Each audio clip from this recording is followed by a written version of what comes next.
We face with our lives many harsh obstacles that confront us, lose hope and fill us with disappointment and misery, and we become weak, unable to face the bitterness of life when we have lost our self-confidence that we cannot change, and we do not have the strength and patience to overcome this crisis. So we have to be patient and strong and always believe that there is something beautiful to come. And here are some expressions of cruel life, which I hope you will benefit from.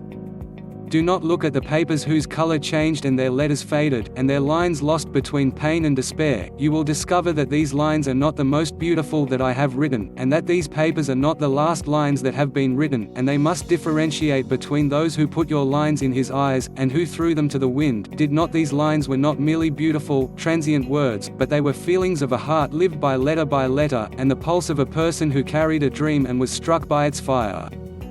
If the winter closed the doors of your house, and the ice hills surrounded you from everywhere, wait for the coming of spring and open your windows to the breezes of fresh air and look away. You will see the flocks of birds and they are singing again, and you will see the sun shed its golden strings over the branches of the trees to make you a new age and a new dream, and a new heart. If the winter closed the doors of your house, and the ice hills surrounded you from everywhere, wait for the coming of spring and open your windows to the breezes of fresh air and look away. You will see the flocks of birds and they are singing again, and you will see the sun shed its golden strings over the branches of the trees to make you a new age and a new dream, and a new heart. We live a double life for ourselves, when we live for others, and as much as we multiply our sense of others, we double our sense of our life, and we double this life itself in the end, and despite all that life we are required to live it as it is.